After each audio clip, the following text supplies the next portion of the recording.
ملا بهرام پاکستان ته خطاب کې له دې وروسته د مرګ ځواب په مرګ درکوو.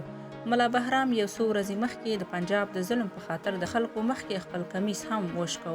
په دې ویډیو کې به یې درته پوره معلومات درکړم، خو د ویډیو د شروع کېدو نه مخکې زموږ ویډیو لایک کړئ او د داسې تازه معلوماتو لپاره سحر میډیا چینل سبسکرایب کړئ.